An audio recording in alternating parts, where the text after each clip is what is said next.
And maybe one of the guys who can help us with the answer is joining us right now from somewhere around the world. Mike from around the world. Pastor Paul, God bless you, brother. How you doing, brother? It's so good to hear your voice. Wow, Mike. Whoa. Where are we, Mike? Well, we're these are busy days. Busy days. Oh. Looks like we're in the valley of decision. Oh, okay. What do you say? Yeah, I like that. That's out in that place. Huh? Yeah, that's in the Bible. Jeremiah, I believe it's Jeremiah. Was it easy? One of them said, multitudes and multitudes are in the valley of decision. For the day of the Lord is near in the valley of decision. Mike. Yeah. So, Mike, the president has put this in a 2-week window. He doesn't. I don't think that means he's going to wait the whole full 2 weeks. He'll decide along the process. So, what is?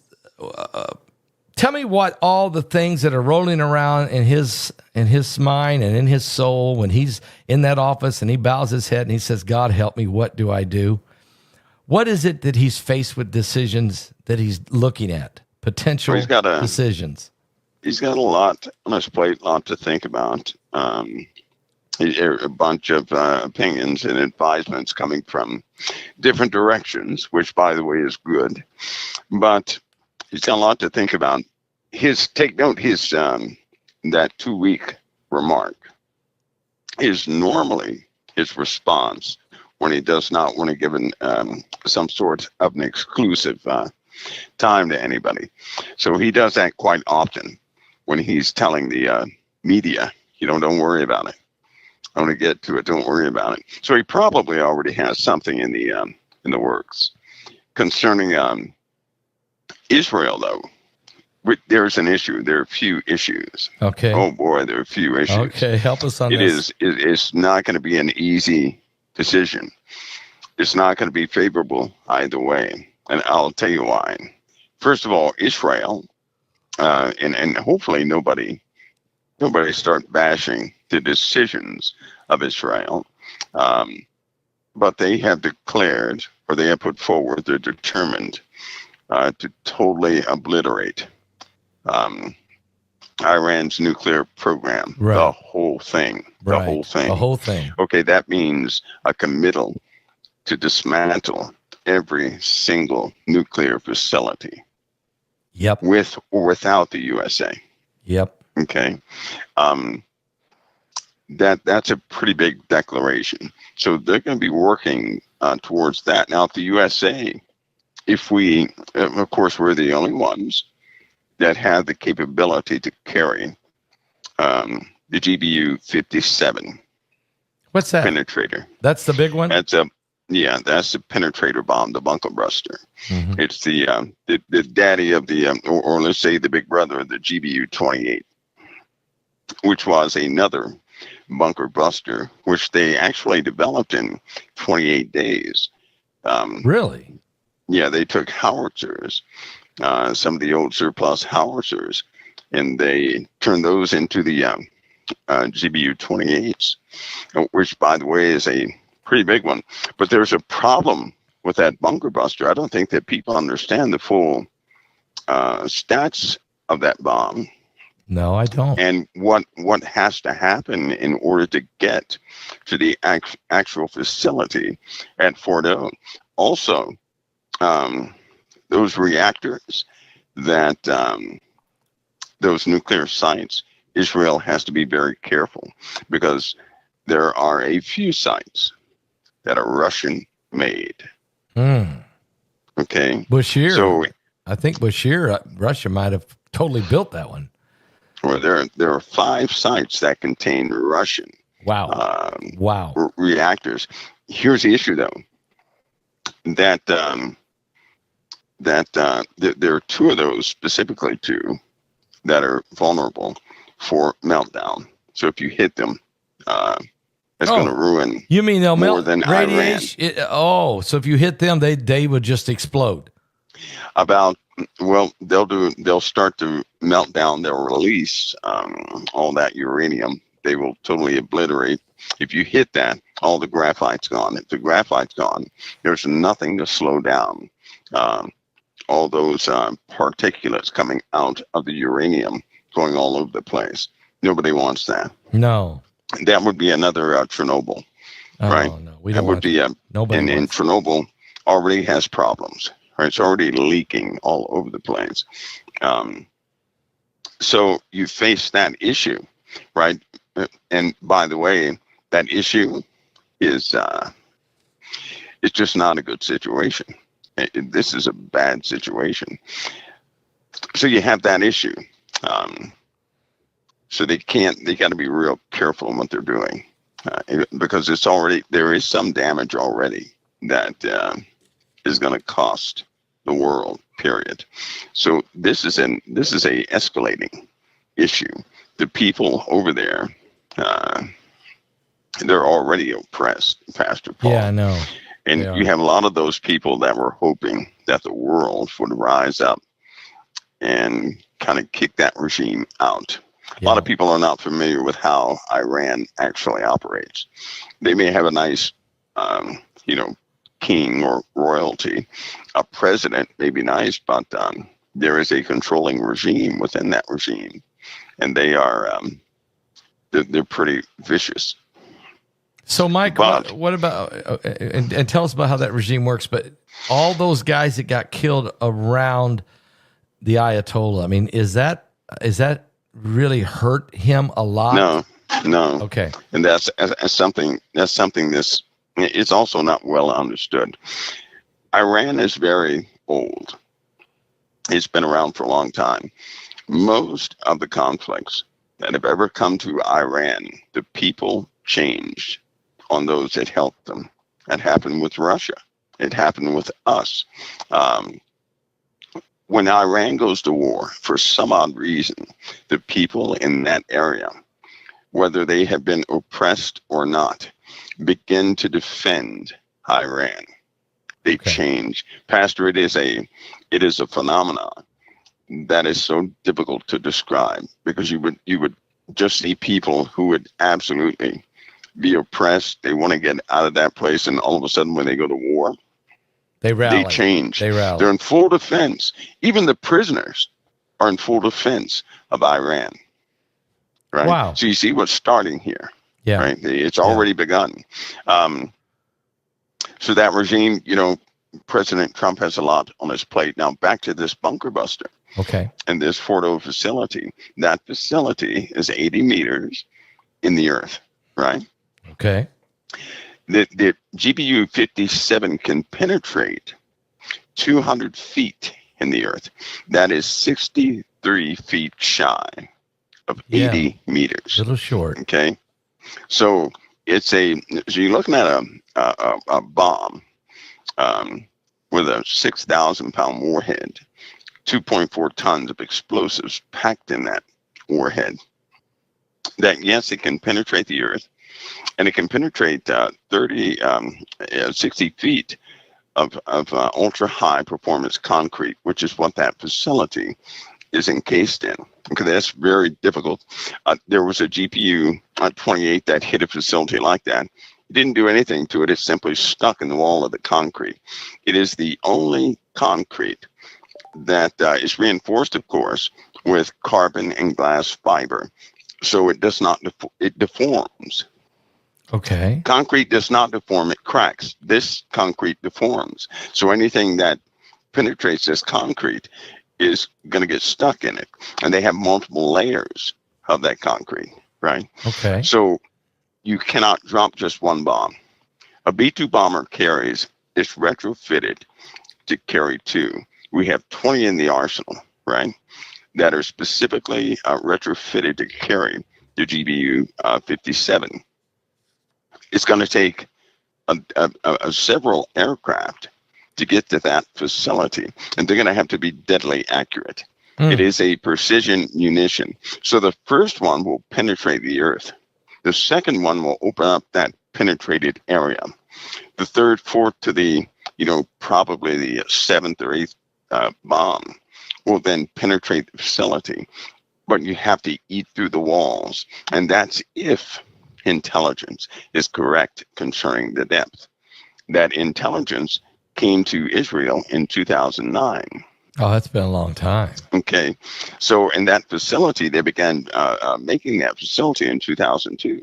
In fact, in 2002, other papers went around suggesting, and the movements indicated that Iran had two working nuclear warheads. Mm. That Mm. was in 2002, Wow. right? Yep. And the ICBMs, the actual vehicle to launch the warheads, Iran demonstrated that to the world. The world just forgets. The media is, I don't know, they're brainwashing They're brainwashed. just about everybody because people have short memories. They can't remember Iran demonstrating space launching capabilities. So I totally forgot. So you're saying that they've already tested the ability to launch, and back in 2002, maybe 2009 or whatever, but 2002, they may have already got two bombs already ready, and now we know they can launch it. Yeah, they already had that. That's why even back then they were saying Iran is, 30 days away from breakout, this, that, and the other, because they knew that something took place back in the 90s, right? They knew Russia had left nuclear bomb or nuclear warheads in Iran. But they can't tell the public. The public would, if this was an accepted fact, if nobody disputed that fact, everybody in America would be nervous tonight. Absolutely, right? Yes. And we would go to war in a heartbeat, right? That's not the smartest move. So keep that in mind. But these bunker busters may not do the job. Yeah, that's the point. They simply may not do the job. Here's the second problem. If that's an RBK reactor and certain components used or manufactured by Russia, if they hit that facility, right, they're going to cause Iran to be poisonous to everything around it. That's not good. That's everything around it for about 1,000 to 2,000 miles. That's not good at all. No, that's not good. And in fact, this time period is not the right time to engage Iran because of weather patterns, right? Anything that happens in Iran will eventually traverse the northern hemisphere and come right to us. It's going to affect the whole world. It's going to come to us. It will eventually poison the northern hemisphere. So you're talking about a potential, especially with Iran, the potential of contamination is too high. Now we know that biblically, something happens so bad they have to burn weapons for 7 years. Yes, they do. The only time you would ever do that, right, is if they are contaminated with nuclear, biological, chemical agents.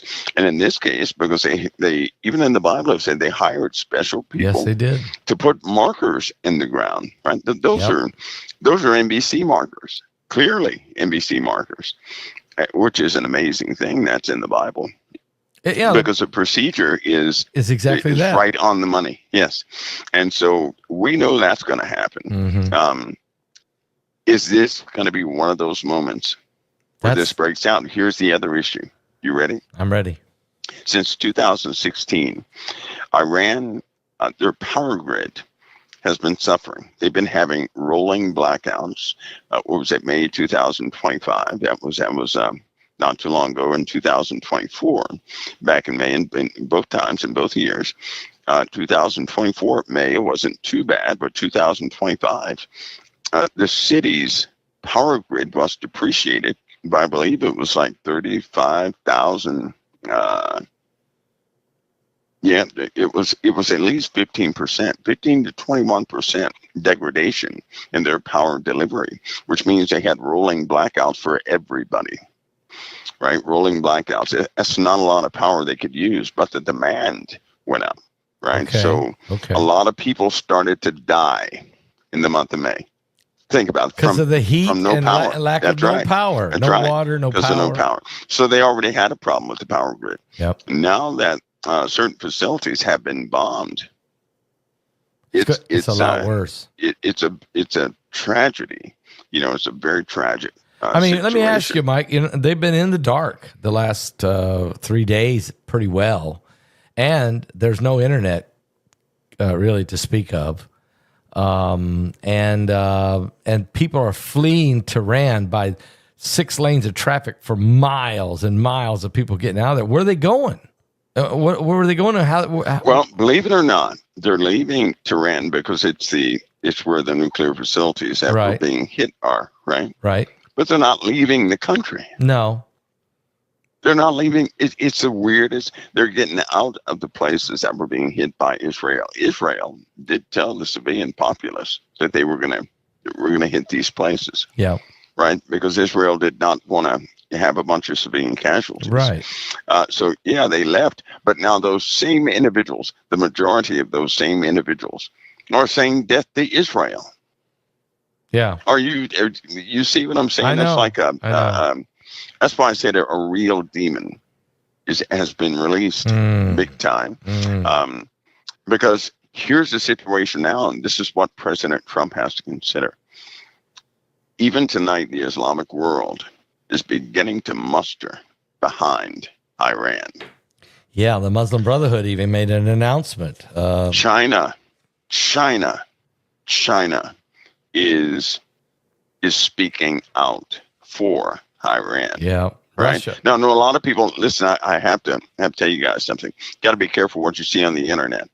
There was a report that some aircraft were dropping off supplies to Russia because there was a user that's on Flight 24 that was trying to suggest that Chinese aircraft were flying into Iran to drop off supplies.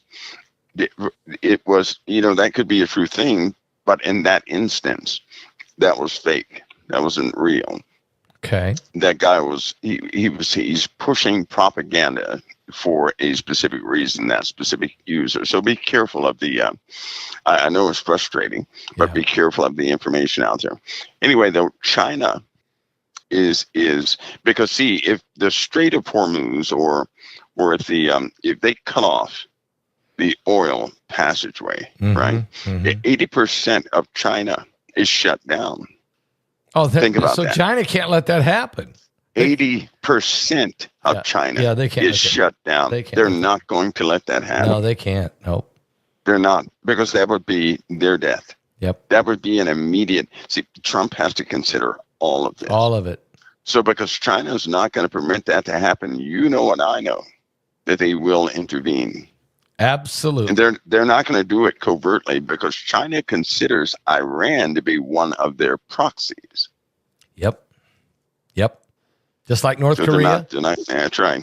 They're not going to go for that. So we are in a situation that I know a lot of people would desire. I would desire some sort of political resolution to this. Yep. That would be, peaceful. But Pastor, unfortunately, right now there are too many things at stake. You have millions of people right now who are they just want to be free. Not to mention, Syria. This new leader in Syria, that guy that you went over, right? Yep.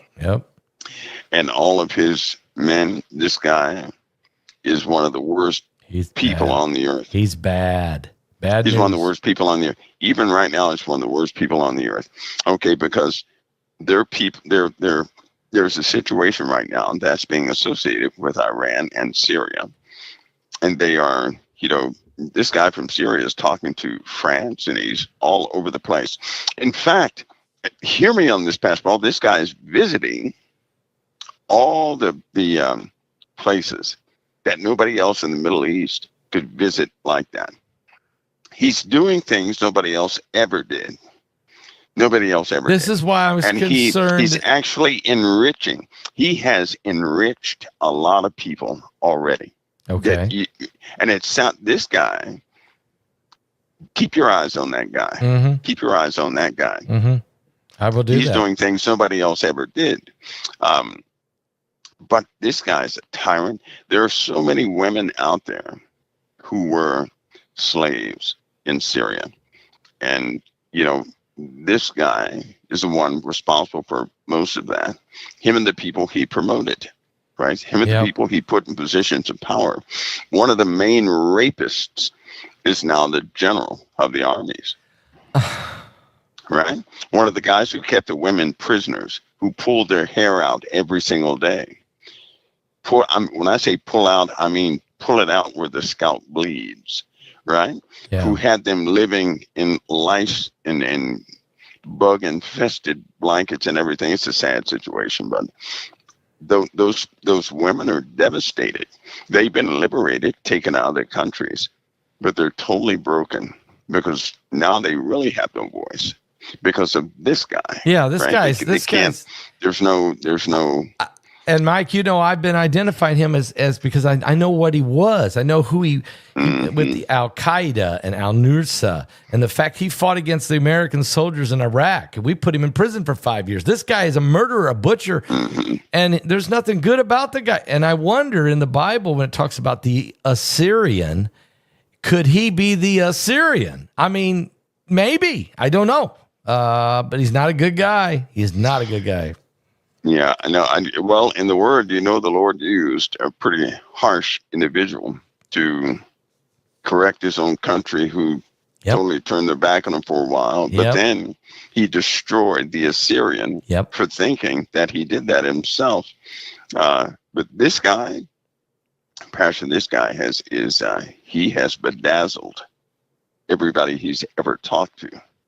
How could a person who's had his background, right, who has his record, take that position, and then leaders of the world open their arms to this guy? Are you telling me that, he sounds like the guy in the book of Daniel? Yep. Chapter 11. Yep. He sounds like that individual who comes up from us. This guy, keep your eyeballs on him because he is, he has a strong influence. The atmosphere around this guy is totally corrupted, but it's almost like people cannot tell it's corrupted. Yep. They're eager to meet this guy. And those who have been in power, they don't like him. The people like him, but the people in power don't. The people in within his province that were part of that government, they hate this guy. They hate him. But the people love the guy. The other world leaders are completely infatuated with him. Right. Yes. They're embracing Yes, they are. It's unbelievable. Yes, they are. It's unbelievable. All right. I believe that President Trump is going to, that 2-week mark is for the media to consume. As for them, is whenever he does that, whenever he says 2 weeks, it's always been for the media to consume. He always did something prior to that time. Always. You think the decision's already been made? I think he's leaning towards a specific direction, but again, he has a lot to consider. This is a serious situation for the people who are in Iran, for the people in Israel, and for some of the people with us. Because don't think for a minute that Iran didn't have their fingers in the activities that were taking place in the USA today. I can't go any further with that, but don't think for a minute they're innocent of it. They're doing things in this country, even right now. Yeah. So we have to look at. Trump has to consider all the things. He has to look at what does it mean? Does this unite the Arabic world? He has to ask himself, what does China do if this thing gets bigger? He has to ask himself, what does Russia do? And then, oh, by the way, what about these? When we say unite the Islamic world, we're not saying just to go fight over there. We're talking about how many sleeper cells do we got in here in this country? Yeah. That's right. So, I mean, Trump's got all that is weighing heavy on him. He does. It's a sticky situation. It really is. You got to ask yourself why, because a lot of people are listening to propaganda again, and they said, well, Israel's going to take out Iran in a very short time. How in the world are they surviving? Right? They're still surviving. It's kind of like the Ukraine and Russia, where everybody said, well, yeah, Putin is finished. He's out of ammunition, this, that, and the other. Putin's dead. He's got cancer. He got blown up or something. No, you really have to watch that propaganda because they're spinning stories left and right now. Yep. The only anchor in this would be biblical prophecy. That's what we're looking in my opinion. So, and earlier tonight I did this, Mike. I asked the question. I said, this is a defining moment. Which is going to happen? These are things could happen. We could go into Ezekiel 38, okay, because the nations involved in that are actually involved in this situation. Or we could go into Jeremiah 49, which is when the four winds of heaven. God said he rains fire down on Iran and scatters them into the countries of the world. And he says he does that in the latter days. You can read that in Jeremiah 49. Or are we about ready to see a false peace where they say peace and safety, then sudden destruction? 1 Thessalonians 5:3. Or are we going to see the signing of a covenant of many? The Abraham Accord, we're able to, we're not going to have a World War III. We're going to sign an agreement, Daniel 9:27. Or could this be the wars and rumors of wars? Just that's all we're seeing right now is all part of what Jesus said in Matthew 24. Or is Apollyon about ready to be released from the bottomless pit, and he brings the hordes of hell in World War III in Revelation 9:11? We're at this moment where which way will we go? Which one will happen first? We know all of these happen. All of these happen. But which one is, are we at a defining moment, Mike? Oh, we most certainly are right in the middle of a defining moment. I believe it's evolving. And, I really do. I believe it's evolving. Like, take, for example, Apollyon. We know that the angel gives a key. He's given a key, opens up the pit, and Apollyon pops out, but he's popping out at a time that the world has already endured some things. Yeah. Right? Yeah. I agree. This is the beginning of a conflict. We haven't had this type conflict in a while. Yep. In a Western view. But if you take a step back and look at this from a people perspective, right? The Middle East has been in a type of struggle for quite some time now. The unification of those entities has never fully taken place. And speaking about the Islamic world, it's never fully taken place, not on this scale. But now that you have Pakistan being included, you have the Russian-Ukrainian issue, and Russia has already given a caution to the USA concerning Iran. We have a situation where Russia cannot afford to lose Iran. China can't afford to lose Iran. Pakistan is going to back Iran, and that's a nuclear nation. So we really have the development of something quite serious. It's just not going to go away overnight.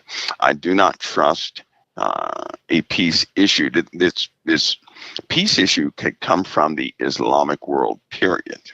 Right? Because I think things are starting to separate themselves into the Islamic world versus everybody else. That's what it seems to be. That's what it looks like. But you have China has already had a peace agreement to a degree with all these Islamic nations. In fact, prior to this attack on Iran, China was attempting to push the USA out of the Middle East because they had staked their claim in too many places in the Middle East, making large investments and this, that, and the other. This war has totally messed that up. It put it on pause for a minute. But the relationship of the Islamic nations with China, they're solid. They're solid. Yep. And now Russia has no choice but to back. Because if they lose Iran, they're going to fold up too. Yeah, you said if Russia's Iran and Iran's Russia. That's right. They're one and the same. They're going to fold up. Just like you hear people talking about Israel is saying they have air superiority, right? Right. Okay, the USA that's already been disputed. Russia has a very high intensity. They have high coverage of that entire area. That was installed in 2021, right? So they had an early warning system that covers, blankets the entire area. Any aircraft that flies over Iran, they can see it intimately. They just have not acted, right? So it's I hope that this bravado does not lead. I hope no one gets prideful. They understand that, right? They can't turn into murderers doing what they do, and this pride is just going to ruin the whole thing. Because if Russia acted, they could knock every single aircraft out of the sky almost instantly. So, right? so they have the interceptors ready. They just have not used them. They haven't used them, and because Israel is flying air Saudis. So here's what I see. Just my humble opinion. Okay. In this conflict, I do believe that the USA is going to run into problems, right? Whether we drop the bomb or not, we're going to run into problems. I agree with you. That's going to isolate Israel. Yes, it will. Benjamin Netanyahu has already made his decree that he will continue. He's going to totally take down all of that nuclear infrastructure. Yep. Right? Yep. Now, that declaration is going to be known by everybody. After maybe a week or so, the world is going to begin to look at Israel as pure aggressors. Yep. They're going to condemn them like they did with Hamas within a week. But this time, they're going to bring in everybody in their defense, and the USA is going to have no choice. We're going to have no choice. We could go to their defense, but due to our position, you see what's happening now in the USA. You have half of the Republicans, they say, yep, go in there, go to war, and you have the other half that says no.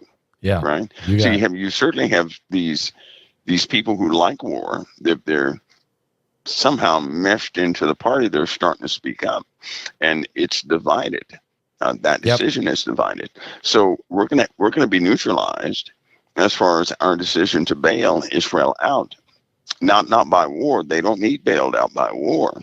They're gonna have to be bailed out by way of some sort of council at the UN when these charges come forward, because they're coming forward.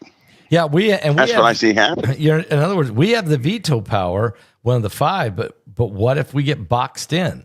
That's right. And all of a sudden the United States says, look, we can't. I mean, there's only so far we can go. I mean, there's the danger of that happening. We've been kind of boxed into this whole situation, haven't we?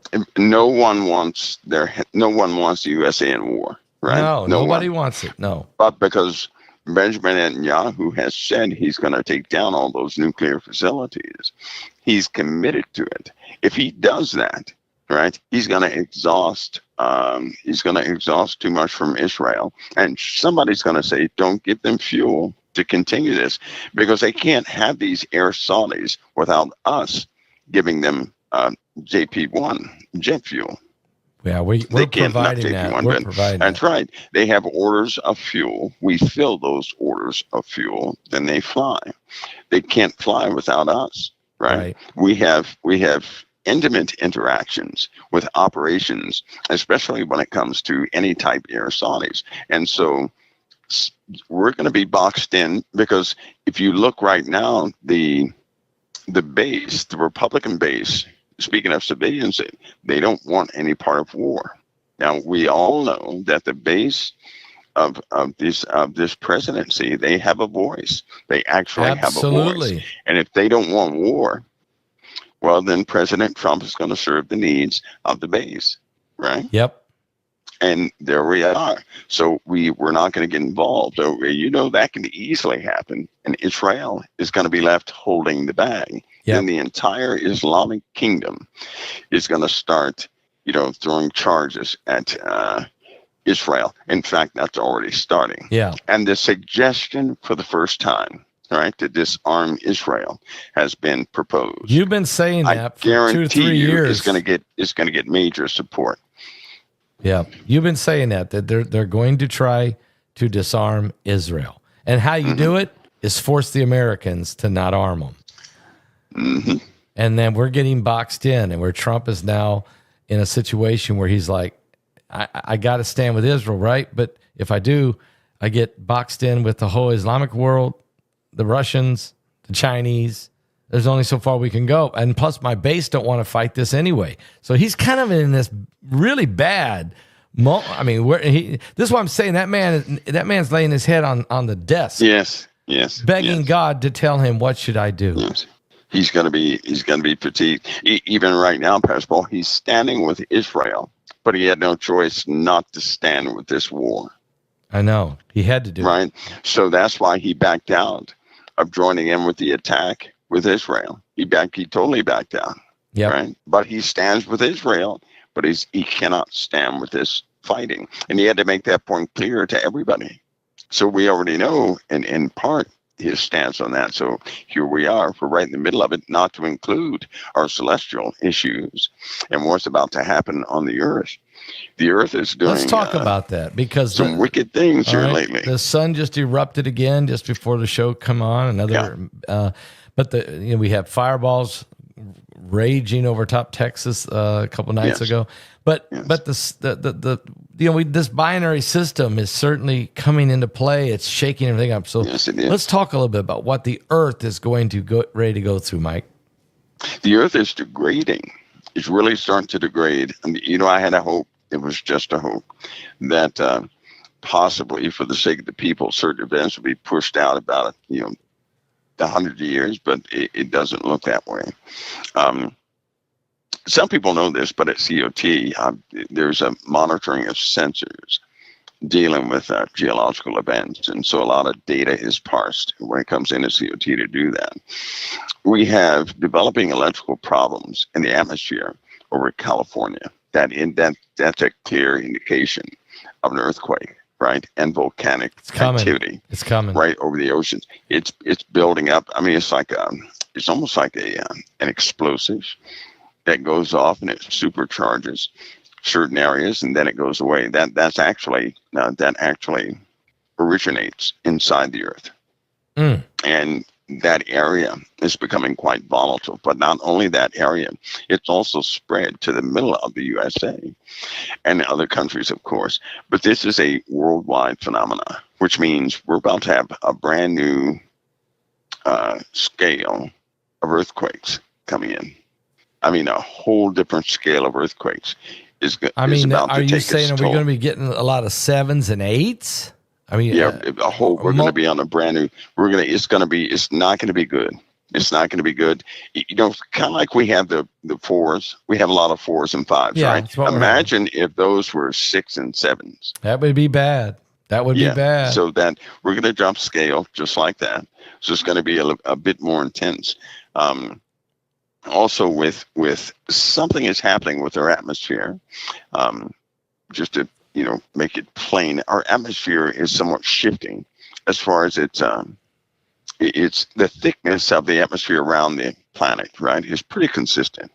But now it's beginning to shift, right? It's almost like there are pressure points around the atmosphere, which is causing some big differentials in cold and heat. Is that atmospheric compression? And I mean, the equator's moving on. We want to ask you about the equator in a minute, but the atmospheric compression, and that's lower. It's making the jet stream closer to the ground, and it's not uniform, and that's a problem. Wow, it is not uniform. So what that means is, we're going to have.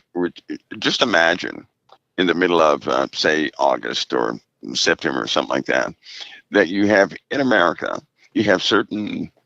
Say the Midwest. The Midwest is, say it's 90 degrees in the Midwest. On the East Coast, it's 125. On the West Coast, it's 65. Then when the sun falls on the East Coast, it goes to 125.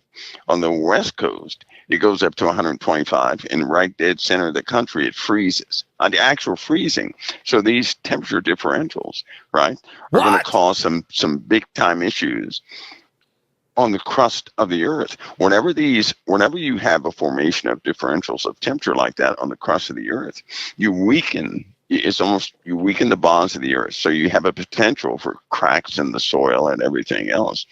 That means you're going to have a higher potential of plate shifting. And with the sun doing what it's doing and these external influences, there's nothing that can actually, there's no equilibrium to that issue.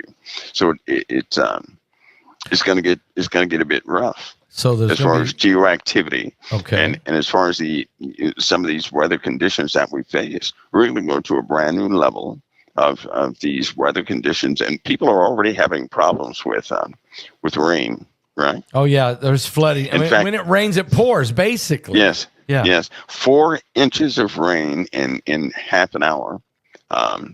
When in West Virginia had their problem. 4 inches of rain in half an hour. That's crazy. In the mountains. That's crazy. That's crazy. And that's just San Antonio just had an unbelievable. It got a month worth of rain in 6 hours or something crazy. Right. And isn't this their third time they had a month's worth of rain? Yeah, they keep having this problem down there. Yeah. Yep. So it's becoming a norm So again, people are going to be frightened by the forecast. They're going to be frightened by a simple forecast. And then when our atmosphere alters, I believe that all of us will know, right? All these things that are coming, at first they come subtly, and then all of a sudden we're going to have some pretty massive changes. We're going to have pretty massive changes that we can actually see. Well, let's talk about the equator, because I know you've brought this up in the past. It's moving. I mean, it's still moving, and nobody can stop it. Yes, it is. It's still moving, Pastor Paul. It will eventually, it is calculated to end up in Chicago. Okay, if it goes to Chicago, then that means the Arctic will completely melt. The Arctic is going to be the Arctic will be the new temperate forest regions. Chicago and all those places are going to be like arid or desert regions. Yeah. And then all the water levels are going to change, right? So the continents are going to be a bit different. Now, this ain't going to be a sudden swing, right? We're not going to just see this. No, it's progressively happening, though. Yeah. Right? Yeah. So now they also said it's somewhat exponential in how it's moving, right? Due to geometry. In other words, when something goes around when anything goes around a planet, when it reaches a certain point close to the planet, it speeds up. Then as it goes out, it slows down. So that type of inertia will have a continuation of speed, but it'll speed up as it gets closer to its closer to that center point, right dead center below Chicago, and then it will slow down, as it gets there. It's detected. They've already published quite a bit about it. Nothing can stop it. They're not quite sure what they can do about it, if anything. So, there's another issue that we're going to have. As that happens, Pastor Paul, we're going to have volcanic eruptions. Yep. Because our planet will always seek to have some sort of equilibrium in its rotation. That will shift magma within the Earth. As that magma shifts, we're going to, things will go off. Yeah, volcanoes. And then at some point, they're going to go off. And then that one scripture in the Bible where it says, there was a great earthquake, and every island and mountain were moved out of their place. Yep. Every island and Pastor Paul, that's the entire earth. No, nothing survives. Nothing is going to be normal after that. Yeah. Right. So that there goes everybody's house and everybody's, everything. Everything. And we're reaching that. We're getting close to that time. I believe we're in that time. I don't think that's going to take the earth out. I don't. I think it's going to make everything a little difficult for those who are still here on the earth during that time. I don't believe that's far away.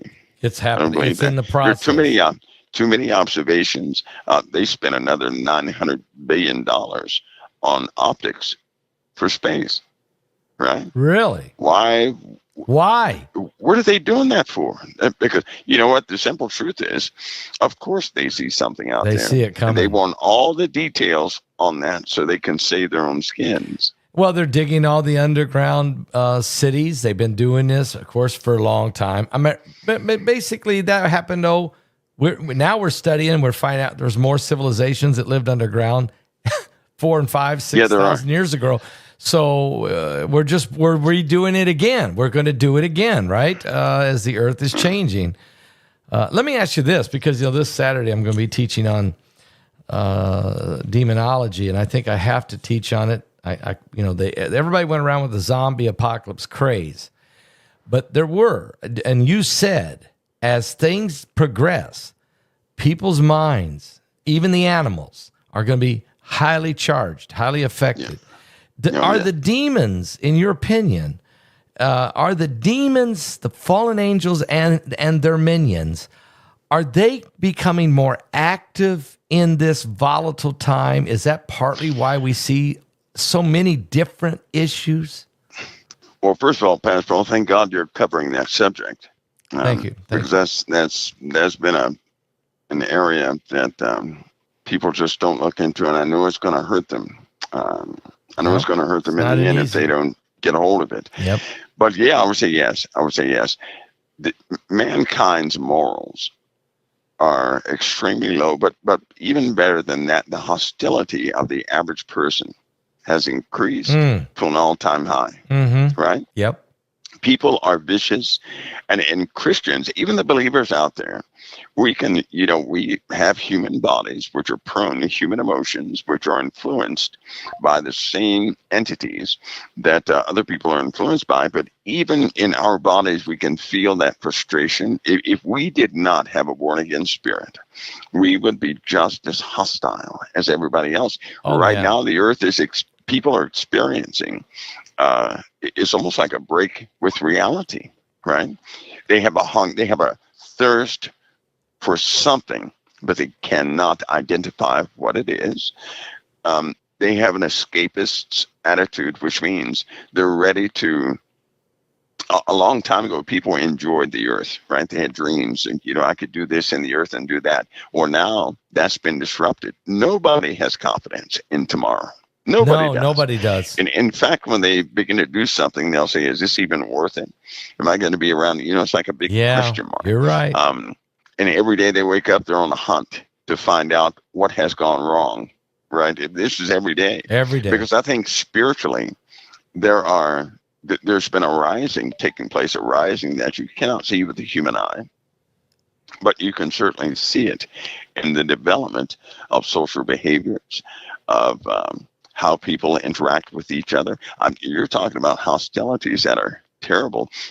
Just like this assassination attempt, there will be 3 more, right? Are you talking about 3 more assassination attempts? Are you talking about the one on Trump, or what assassination? No, the one on the lawmakers. Oh. There'll be 3 more. 3 more big time incidents. Okay. What's so funny is in Minnesota. What's funny is I had a talk a few months ago about that. Okay. Because I saw 4, right? Just 4 people being taken out. Well, this guy went to 4 lawmakers, didn't he? He tried to kill 4. Yeah, he did. He did. He had a list. And he had a list of 70. Yep. There are going to be more because he's not alone. The chatter in America is too high for people like that. There's sleeper cells that are awake. They're planning right. They're doing things right now. I'll say it again. People witnessed something. They didn't know what it was. If people are having a difficult time to identify what their enemy is doing, but their enemy struck a big blow and it cannot be identified. See, because if the media does not confirm it, people are none the wiser. And they're totally dependent on the media. Yeah. Right? Yep. And somehow, I just pray that breaks. But somehow, many things are obscured through media also. If they don't mention it, nobody believes it. Right? Because everybody gets their facts from the media, it seems. Well, that's demons, part of the problem. Yes, yeah, demons. Yes. They're active. Oh, something else is happening too, Pastor Paul. Yeah. Something else, including death. There have been a lot of people who live in, who have set up camp, so to speak, in areas. I'll speak specifically of the USA. They have gone out to these places. There are too many complaints coming back. Even officials are complaining of hostile animals in the wild. Yes, right? Yes. I mean, big time. Hostile animals. Now, it's one thing for a person to call in and say, I got a bear that won't leave me alone or something like that. But when you have a family that's been killed, right? Yep. Lawmakers, children who they've been attacked. When you have mutated animals out there, like something in between a polar bear and a grizzly walking around, you have the huge bear, something like that walking around. What? Things like that are happening they're just multiplying all over the place. So, right? I mean, mutant animals or demonic, yeah. I mean, skinwalker. I mean, there's all these things you hear about. Are you saying that there's strange stuff happening out there that's demonic? Well, you better believe it. Well, see, the government right? Number one, the government cannot be forthcoming about all of what they know. There's no way in the world they're going to be forthcoming about everything, right? Okay. People want them to be. I know it's wishful thinking, but they're going to drip certain things out, but there are other things they will never talk about. And believe it or not, some of the stupidest things, some of the dumbest, craziest things, dealing with some of the crazier topics turn out to be the true things. Right? Yeah. Like all that money, all the money they spent at Skinwalker Ranch, the reason for the UAP program. Would you believe all that began by looking for giant beavers? Giant beavers? Yes. What? In Skinwalker That's where it Ranch? started. That's where it started. They were looking for giant beavers.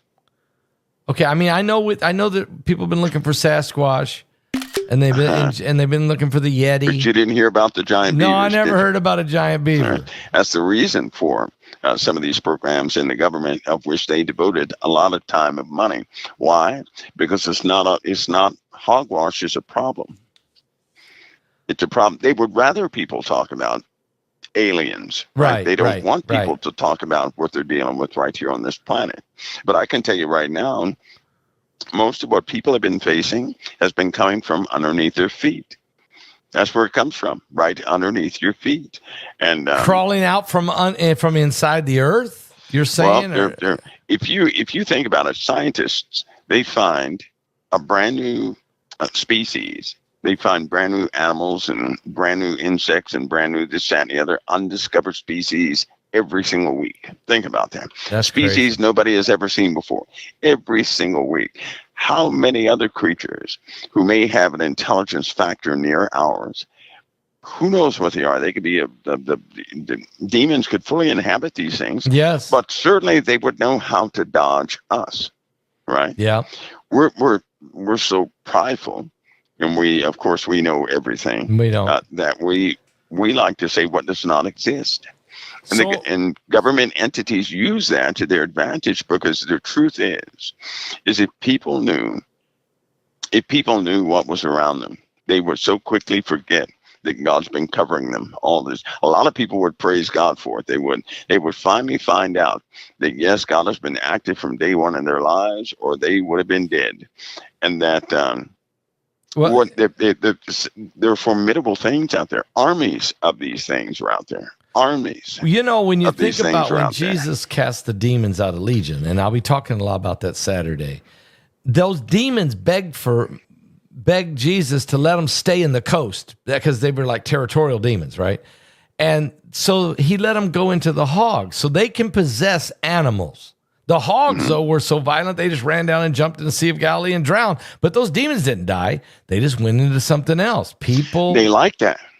The nature of demons. Yeah. I tell women all the time, a woman will say, I don't understand why the evil person did that. Don't try to understand it, because you would have to have the mind of a demon to understand it. Don't do it. The same way we like to shake hands and embrace each other, they love to maim and kill each other. I mean, it's just, but it's true. It's true that Satan they have an inverted love. Satan comes to kill, steal, and destroy. Yeah. You know, that's what he wants. That's what he does. That's their fulfillment. They feast so when they're hugging somebody, they're acting kind of like if we were to act mean to get our point across, they would act nice to get their, to try to infiltrate. But their natural nature is destruction itself. It is hatred. It's murder. It's all those things. So hopefully nobody tries to understand them. But these things are all over the place. What do they call these giant beavers? I mean, how big are we saying? The size of a man? What are we talking about? 7.5 foot. 7.5. They're those beavers. Then you have the other giant. There's another giant mammal that they were looking for also. Right? It's similar to a dog. And they were found in North America a long time ago. They're quite, they have shaggy hair, similar to a dog. They were looking for those too. Here's the problem though. You ready? I'm ready. On film. Yeah. They have the holes that open up, and these things crawl through holes right in the middle of the air. Wait, in the middle of the air? They have it on film. Holes in the air? Wait. when people see these orbs, right? You know how people are fascinated with these orbs? I am not fascinated with orbs. These orbs will come, they'll come, right? You see them all in the trees and flying, and people are fascinated. When they stop, they'll open up, and those things will crawl right out of them. So okay, and let's say those orbs, inside the orbs are demonic entities that come crawling out. Is what you're saying? Yeah, they open. Are they coming from a portal? That's on film. That's on film. Are these portals? Well, you know, when guys, you may not know this, but okay, Mike, when I wrote this book, when I wrote this book, Zombie Apocalypse, I went through and I found about 35 different actual accounts of people who would strip down naked, superhuman strength, bite on people, eat people's faces, and they had Bibles laying around, or they would quote scripture. This was the same. Okay. So then I went and did 2 DVDs about this. I did DVD, the first one, and then I did DVD, the second one, Zombie Apocalypse 2, I call it. What I did was we went into a cemetery that is notoriously in Lafayette, Indiana, that has been known to have manifestations, including orbs. I said, let's go in the middle of the day. I'll take them out there. We'll talk about this place, but that's all we're going to do. But here's what I didn't know. When I would walk over to a certain tomb, and this is an old cemetery with tombs above ground, old. When I would walk over by a certain tomb, there'd be orbs that would fly around me, but I couldn't see them. The camera picked them up. We didn't know it until we went to when we went to put the film together. I was like, what is those orbs? And it was always around this one tomb. So I started figuring out then, and we used different camera angles, and the orbs would still come. And you can see it if you get the DVD. You can actually watch it. You'll see it. I didn't feel nothing. I didn't see anything, but they were there. So you're saying that these orbs that are little portals, are they little portals? Well, they may look like a little orb, right? Okay, yeah. But this is why I keep saying that time is for us. Time is not for the spiritual side of anything. Time is for human beings. It's for us. Time and space are intertwined. Yes. Right? Yes. If so, those things that can traverse, these large, vast amounts of distance. Yes. They also tamper with time. That's you're always going to find 1 to 2. A lot of these scientists say, well, they can't go from that solar system all the way to here. They don't have to. Time exists for us. It does not exist for them. They have a light experiment, right? They have a light experiment. They know for a fact, and CERN. I can't talk about that yet, but they know for a fact that we observe only a piece of light. The other piece you cannot see. When you shine a flashlight, do you not know that more light, you're shining in one direction, but there's more light coming back at your direction than going out in the opposite direction? You cannot observe the dark light, right? You can't observe that. No. Everything is in balance, but the speed of light, right? We can observe the speed of light. The speed of light is calculated through observations and just some primal tests, I'll say. CERN has found out the opposite. They're not going to tell everybody about this. They know that the speed of light is not a barrier. They know that light is not something that just shines either. Okay, right? So it's CERN. Light is something totally different. CERN has unlocked so much. And with CERN, what they've always hoped to do was to harness this other realm that nobody can touch. Right? It's all around you all the time. Dark matter? Right? It can touch you, but you cannot touch it. Are you talking dark matter? Well, it's let's say that dark dimension? Dark matter is a concept. Okay. That filled in a gap that they didn't know much about. Since that time, they've already found out that dark matter is not the right word. Okay. So there's just like your desk. Your desk. Do you not know that there's more holes in that desk than matter? Yes, it's porous. Right? It's porous. But it's being held together by instruction. And listen to this: not one particulate is touching the other on its base, on the base matter of it. So an atom does not stick to another atom. An atom gets close to another atom and is held together by photons through a nuclear force. It does not touch. So nothing on your desk is touching. It's so solid because the force is so strong you cannot move it. If you could shrink yourself, you'd fall right through it. Are we porous too? Are our molecules floating on? Yes. Nothing is touching. Everything is held together by light. Nothing is touching at the base matter of all things. Nothing is touching. Everything is held together by light or photons, right? That's the strongest force ever. They want to harness that force. The force. Forget the atom. They want the nuclear force. They want the glue that's holding them. That they holds want to control everything that. together. That's right. And they're extracting methods of harnessing that glue. Right? Remember that PowerPoint I made a long time ago? That's exactly what they want.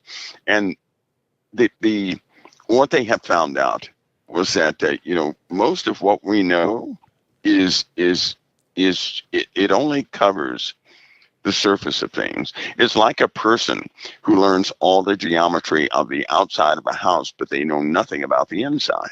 Mm-hmm. And it's 100 degrees outside, and somebody says, well, it's cool in the house, and they say there's no such thing as the inside of a house, right? Because they've never seen it.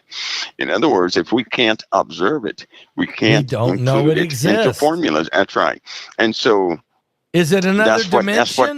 That's what people are facing. No, they found out it's not. It's in this realm of reality, but the rules, we didn't have all the rules, and CERN is exposing the rules. Is this why Jesus could walk through a wall? Is this why? Because it's a lot. That's right. A lot of people think the spiritual realm is separate, right? It's not separate. It's not separate. But the rule is this: that we're built to see a specific way. We're built to sense a specific way. So our bodies, we don't have the capability, right. of fully experiencing the spiritual realm that's everywhere. It can touch us. We can't touch it. So how when Philip, in the Bible, when Philip was preaching a revival in Samaria and it was going great, and all of a sudden God he went, and he's in the desert 20 miles away, over by Gaza. Yeah. Yep. How did he go there? I mean, if you can think of it this way, the Father, right? The Father, he is the command behind all that exists. Okay. Right? Okay. So long as he exists, so does everything else. Everything else exists. So think of his thought. His thought, it keeps everything together.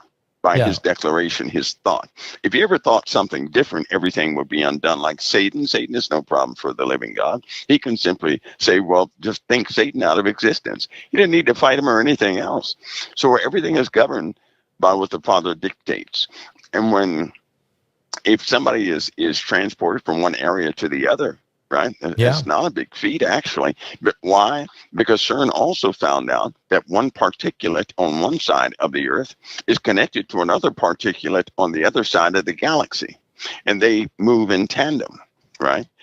Everything is connected. Nothing is disconnected. Everything is connected. Which, we hear that consciousness, or we can't see it, though. But everything is connected, yet everything is individual. I mean, everything's connected, yet everything is separate. Our observation. We can't observe the connection. I got you. We can't observe that. I agree. Right? It's just like if you're in a store and somebody's in their car, but they're staring at you. Now you're in the store shopping. They're staring at you. All of a sudden you feel it, and you look back. So what is that connection? We're all connected. What is that connection? I don't. Right? Yeah, I don't know. That's willpower, actually. That's willpower. Who's got the willpower? The guy in the car? Who's got the willpower? If anybody exercise, if anybody looks, I have a small experiment, right? Look at anybody with great compassion and don't say a word. Okay. Yep. You look at, and don't let them see you looking at them. Yep. You look at a person with great compassion. Yep. And thank God for that person, right? Yep.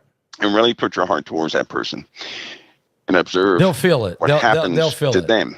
Just observe what happens to them and your entire environment. See, the Lord told us that by faith we could do things. Yes. The problem is people are trying to harness the power of faith when they don't yet realize the fullness of faith. Faith is not believing that a person can do something. Faith is believing that something is done or that God can do it. Nobody has to believe, I don't believe I can do anything. No, because I can't. know that. But I believe the Lord can do all things. Oh, right? Absolutely. 100%. When I direct my faith towards something, I can also believe it's done. It's because that's right? what faith is. If I ask the Lord for something, I'll just go ahead and make space for it. Pastor Paul, I'm telling you, faith is a it's just substance. Like that. Faith, the Bible says faith is a substance of things you're hoping for, and it's evidence of things you don't see. So in other words, it's evidence. In a court of law, faith is considered an evidence, okay? It's an evidence. And you can't see it. It's a substance of things you don't see, but it's evidence of things not seen. So in other words, it's a invisible or it's a tangible entity. Faith is an entity. Yeah. It is like an actual.